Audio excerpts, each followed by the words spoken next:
First, have a look at this. Stole 14 billion Ugandan shillings from Uganda in 12 months, according to Interpol.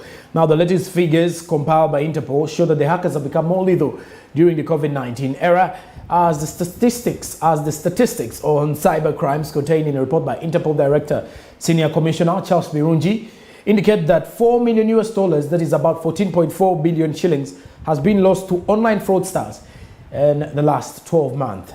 A look at the details. Interpol indicates that 14.4 billion shillings has been lost in more than 200 cases of high-tech, international and economic crimes, of which bank fraud, issues of fake visa and online business fraud top the list. A police IT expert who preferred anonymity said Ugandan banks are being hacked almost every month, but they have chosen silence as a way of not scaring their clients. The policeman's argument is based on the fact that in the last 12 months, banks have lost more than $3 million, which translates into 10.9 billion shillings. Citing an example of recent unauthorized access to Chambogo University system, where data for more than 2,500 students was deleted, CID spokesperson Charles Twine advises companies to avoid hiring outsiders to run their systems. He argues that a person who is not a permanent staff will disrupt the system once a disagreement erupts. Apart from bank fraud that took a lion's share of money lost to cyber kingpins, issues of fake visa came second with $542,500, fee 1.9 billion Ugandan shilling fee. Business fraud cost loss of $112,441, over 393 million Ugandan shillings. Internet fraud caused losses of 300 million shillings. Email hacking was a loss of 100. All right, now you've actually seen that same story where we are actually basing our topical discussion of the day from. So, Andrew, we're still talking about the situation of online hackers. Yes. And has this actually happened in some countries? Because for me, I'm actually seeing this more so in movies, I think. I've actually been seeing this in the movies. Yeah, Hollywood has really done a lot of things, and the truth is, it's real. We've seen, not only even, actually, we've seen governments being hacked. The CIA was hacked. When was that? Oh, it's been like, I think recently, last year. There are so many scenarios the CIA has been hacked, and whenever it's hacked, they were pushing the blame to the Chinese government. So they could, information, and there was this scandal of Edward Snowden, where he leaked certain information concerning the CIA. Snowden was a hacker, though he used to work with the CIA, but was able to hack into the CIA system and delivered some secrets, the policies and evil stuff the CIA had planned to do. So hacking is something that has really happened, because if they can hack governments, then what about a private firm? More so a commercial. A commercial firm. They're not only commercial, but also individuals. Individuals, exactly. People have lost money. Even celebrities, we've seen celebrities whose accounts have been hacked. Celebrities, a great number of them. Because if I'm to actually follow up on this situation, you would say this is a sad time for any Ugandan out there, most probably because now we all know the issue that is happening in the country. And I prefer to say everyone is actually facing a very huge challenge with the fact that we have COVID coming through. And imagine when you have your bank account over there and someone actually hacks into it. It becomes a very big challenge to you. And I think how can we actually, let's look at the situation. What you did mention, the government needs to put more effort in that, but what is really needed to see that we can fight this? Is it the banks or the people? The people, okay, it's two-way thing. The thing is, first of all, we the people, when we're opening up accounts, we should be very cautious of the passwords, because, and let's be very careful of, some of these things we take them for granted when we're using our mobile phones. Remember, we do mobile banking and everything, and sometimes these websites we log into, let me say, these apps which, adverts which come and they tell you download this. Some of them can actually, as long as you're because your bank information is on the phone. They have, that's how these hacking people do it. They pass through that because it's a long term. They can spend a year when they know they're going to hack. They can spend a year building up the plan, and they know they're going to spend a full year hacking. So it's a plan. So we should be very careful. Let's be careful with the websites we visit. More so when it comes to the fact that we keep our bank information on our mobile phones. So we need to be very observant. And the other, we need to be careful with the passwords we use. When you're opening up a bank account, don't just do it for the sake of opening up the account. be very cautious which password you use. Even Take the your time. links. So there are actually some links that are, I hear, very costly. Someone sends you a link, just like when we are sending viewers here a link to actually catch up a show on YouTube. Yes. There are other people who actually open up links, and once you tap into the link, you immediately lose your account. That is. This has actually been so. That is very true. This has actually been so common with people losing their social media accounts. Accounts, yes. Because remember, once you log into that, then they get to in contact with your password Passwords. of your Gmail password or your Google password. Yeah. And once someone has access to your Google password, like I say, normally the social media platforms give you, have you forgotten your password? Your password, yes, Any other yes, app will yes, do so. yes. So when you say you've forgotten it, they send you maybe some codes Wow. using Google. So that is why when you enter this link, once you access the link and they get to tap into your Google account. You're gone. That is why most people are being warned to actually be very cautious on the different links that are being sent. Make sure that the person who is sending you a link is someone you know and you trust. And maybe before even opening, you ask the person what is there. What's there? And you know, there is this thing that is trending on mainly social media platforms, more so WhatsApp, whereby they're saying that this offers MTN Definitely. 3 GB, 30 GB, and many people, desperate people. Even some supermarkets say we're giving out goodies. I almost fell into that trap. Yeah. I think you're there, and maybe you're not there, but I actually was talking to a few of the people here, and I was like, I'm excited, I'm going to win lots of goodies. And it was actually surprising that if you open the link, a person would win a shopping voucher of 100,000. For real? Some bigger supermarket here in Uganda. Okay. Now the other people are telling me, hey, Sonko, haven't you ever been scammed? And I was like, eh. And I was left with like two, it's like a stage thing. I think I was like with 2 stages to complete. And I was like, eh, let me first move out. Maybe you never know, I may lose my account to these people. Oh, good. Now, such things makes us to be in a state of being so cautious. Personally, on my phone, when I see such messages, I just ignore.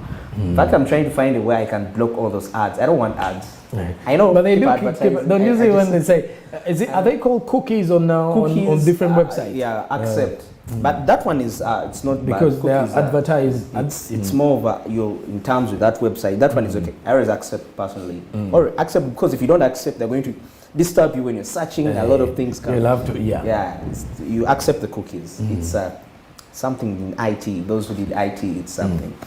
So do you think the online banking or the online fraud is because we have increased number of IT experts in Uganda, or it is something else? That is true. Increased experts in Uganda because everyone, IT is on the rise, and the fact that it's one of the sectors that the government is also, though they hadn't really given it so much attention, but on the other side, they should also, because it's one thing for you to have something good, you be gifted at something, but then you turn it around for the evil. Because what really causes that is simple. Sometimes these people, when they work into farms, they are not given much salaries. That's why the president recently came up and is urging scientists to be increased salaries recently, because IT is also a science in its essence. So, first of all, it comes to,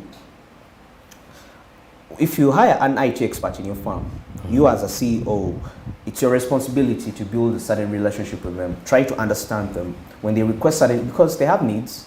So some of them, when they are really so pressed so hard, they're going to end up developing such things. Oh, it's like, okay, I have my skill, now let me hack. So it starts with the relationship they have with the firms where they work. At least they should be paid well, because it's about hacking. Why are they hacking? They want money. So true, by the way. And they want money. If they're hacking and they want money, but I think the issue of security, because for me, I think maybe the number of Ugandans who actually have access to the internet or are actually having access to IT situations have actually grown higher and bigger. And then, you see, the more those who are, I remember the issue is in Uganda here probably is when the people who know where to get the money are many, you'll see that all of them are going to utilize the opportunity that is there before the rest of the population. Or more so when currently we have a few people who are so good at computer or the computer skills. Every one of us maybe has one or two skills. We all know how to operate one. Right. But when it reaches such extents of hacking and situation, you'll find out that out of the 100, we have like 10% of the Ugandans who are well conversant with this. And with the 10%, you would see that they've realized that a few Ugandans know how to facilitate different services or carry out transactions using online banking. I think that is the same reason as to why we're seeing these cases happening. Because I mean, 14 billion is too much money. It's a lot of money. That's why I really urge IT is something very sensitive. And such sectors, I urge the government to at least have control like 70% and 30% to the private sector. Because few private companies. But do you think government has experts in the IT? No, like what I mean is they may not be government experts. Like for example, when the government can fund students to go abroad, study these things. When they come back, if they're at work, the government should establish farms owned by it.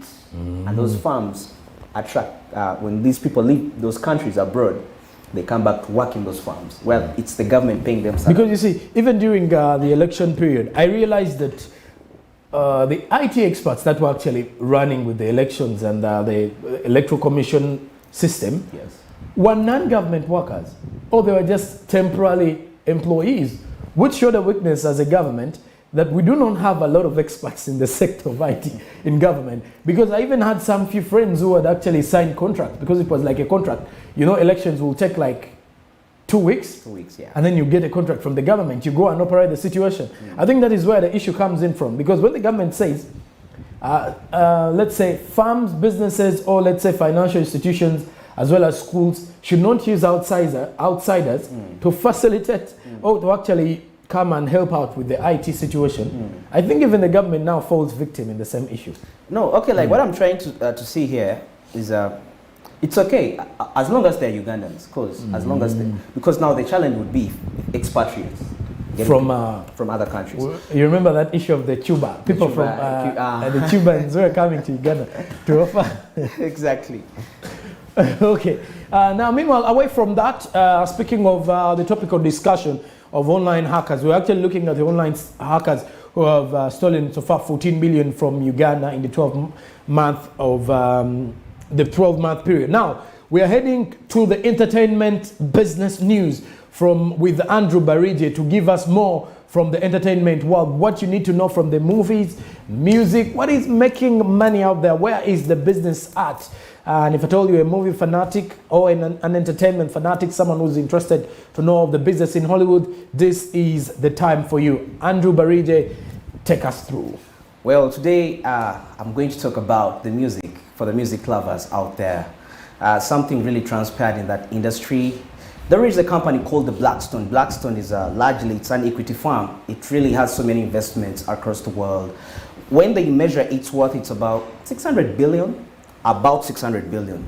Now, currently, Blackstone got $1 billion and it invested in a streaming site called Hypnosis. Hypnosis is the British streaming site. It mainly streams old music, the goldies. And for those of you who love that, the likes of Elton John, that's the kind of music. Now, one thing you need to know, viewers out there, is that, you see, this industry, the way it works, it's so interesting. Sometimes things are not the way we see them. First of all, it all starts with the artist. The artist, you do a song, that song is recorded with a record label. After the record label does the song, it subscribes to a streaming site. So, because a lot of money is earned more so via music concerning when it comes to streams. So, Hypnosis is a streaming company, but it's based in Britain. And it's been streaming quite some kind of old music, you know. And currently, at this era, that music has been trending too much. So what Blackstone did was like, okay, so when they invested in Hypnosis, that means when Hypnosis makes money from the streaming, there is a share that goes back to Blackstone. So that's how the business really works. So many different record labels do music, but they ascribe to certain streaming sites. we are so much aware with the Tidal, Spotify, but these are independent platforms whereby even me, myself, if I record my own song, I can take it there, regardless of the label I am to. But there are labels which are really so strict. For example, Jay-Z's Rockefeller Records. Let me give an example. Jay-Z has a streaming site called Tidal. Actually, Tidal, Jay-Z plus Damian Marley, they partnered together, though Jay-Z has a bigger percentage because Tidal is really, it was meant for the black market, for the black man, mainly the black music. Not racist in this nature, but just that. So, for example, when Jay-Z, for those of you who are Jay-Z fans, Jay-Z recently took off all his music off the YouTube and all other sites and put it to Tidal. So that means whatever music that is released by Rockefeller Records, you can only get it to Tidal. However, Tidal does not only restrict Rockefeller music, it also does other, even me, even you, a musician out there, if you're watching and you can access the Tidal, there is a subscription fee you pay, then you upload your song on Tidal. So that's the incidence, whereby, because currently, and if not only Jay-Z, but all artists that are under Rockefeller, for example, rapper J. Cole, Rihanna, all his music is on Tidal because that's something that is ascribed to him that when the music is released, it has to go to these streaming sites. However, Tidal is still open out there. However, if you're under a record label as an artist, sometimes, if you release a song, that record label has the ability to decide for you which streaming platform you're going to take it to. You're not going to take it to any platform out there you find. So now the incidence here, Blackstone investing $1 billion into Hypnosis, which is a streaming site, has been as a result of the increasing value of streaming at this age. Yes, streaming. Blackstone, we've seen it 5 years back. I think that was in 2015. It bought One Music from Hasbro. Hasbro is also is a streaming site, but One Entertainment is a record label. But I think they had put a bid, and it was able to, you know, it's the richest company. It's one of the richest equity companies across the world. Like I told you, its worth is about 300 billion. So it purchased E1 Music, and E1 Music. Now, this is the thing. Labels have different. Okay, let me bring it this way, for you to make sense. Like I was saying, you may find that one streaming platform can have an access to quite so many catalogs. When I talk about a catalog here, I'm trying to mean a list of the artist's music, whereby that streaming site owns it. You can find that one streaming platform can have a catalog from, let me say, Rockefeller, Universal Records, and Atlantic Records. So E1 Music had quite a lot of catalogs. It even had access to Death Row Records, that rap. So, and a lot of streaming was going on because there was a time when rap used to be the trend. But as we speak currently, the rock music seems to be on the trend. If you know an artist called Evergreen, Evergreen is one of the people that really people love too much. And in Britain, Europe, that streaming platform is really growing so big. So many people are streaming his music through Hypnosis. So when Blackstone saw this opportunity, because Hypnosis streaming site has access to Travis Green's music, Evergreen's music, and the fact that it's been trending. And you know what makes these streaming platforms money is sometimes there is a particular label that produces music, and that music is making a lot of money for that streaming site. So in this case, Evergreen, because of Evergreen, Blackstone decides to invest in Hypnosis Music, a British company. So, the advantage with this investment is that it's going to enable Hypnosis streaming site to have access to other catalogs. You know, don't be surprised when it has access to Jay-Z's music. No, Jay-Z's a billionaire.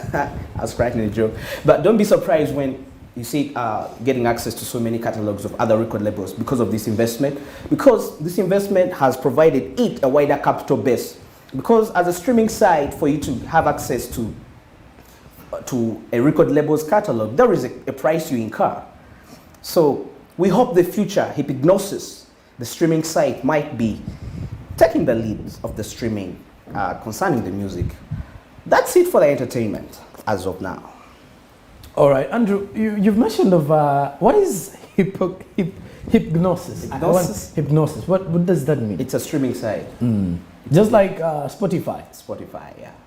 And so that means if you look at the situation, what does it mean to to the industry there? So I've always wanted to ask the business how these owners of Spotify. I'm a very big football fanatic. You know, Spotify owner EK wants to purchase one of the football clubs in England, and I'm still asking myself, where do they get all this money from? How do they get the money? First of all, when you want to upload something on Spotify, there is a fee you have to pay. As a musician, or as a musician, it's renewed after. Sometimes it could be a year, months. It's renewed. It's constant. Besides that fee, that's compulsory. When a song is released, when people stream that song, when people buy that song, there is a percentage that still stays for the streaming site. Okay. A percentage goes to the production company, the company that produced that. Then the producer, the writer, so many people, there is a share for them. Okay. It's automatic, it goes straight into their account. No, you see, I actually thought it's just like it would be more easier like YouTube, that anyone can upload a video, but then maybe the only challenge comes in from the outcome, where the money comes in from, which may be the problem. But here with if you look at Spotify, all these platforms like the hypnosis you've actually mentioned, I want to see, are there few artists who are supposed to be on these platforms, or any artist who can actually pay that money should actually apply? Is there any type of music they want, or any genre of music, and they're like, no, you see, your type of music is outdated. It's outdated. We need 21st century type of music on board. Okay, different streaming platforms have their policies, what they want, because, for example, like Tidal. Tidal actually has I think an agreement with MTN. It's the MTN Tidal Yeah, app. Tidal. Yeah, actually, there is that app whereby you can get their Tidal bundles. I've ever used them. They're unlimited, but you can access Tidal. You can access music from Tidal for free. Don't buy it. If at all you have the app with you. If you have, because it's between MTN and Tidal. So if you have the Tidal app and you access those bundles with MTN, you have access, because it's a 1 month. It lasts 1 month, unlimited data. But in that 1 month, you have access to Tidal Music for free for 1 month. So Tidal Music, whatever the music is actually on. And so does Tidal pay these musicians? Do we have Ugandan musicians who are on MTN Tidal? Yeah, I think they must be there. I know a friend of mine is called DJ Victor. Yeah, he has accounts on Spotify, Tidal. So that means he gets some money out of the streams. If the streams are if the streams are there, he gets some money. There is a producer, friend of mine. It's called Chris Cheetah. He's a producer. I know him. Sometimes he tells me, Andrew, I'm going to withdraw money. So people are really getting the money out of it. They get this money. It's real. Okay. It's real. So that's how it works. Like I was saying, some platforms. Now, some record labels sign contracts with those streaming platforms, whereby they can say, whatever music you release, it's us to stream it. That means if you stream it to another streaming platform, let me say if you made a deal with Tidal, then you put it to Spotify, that's breach of contract. They can put you in law.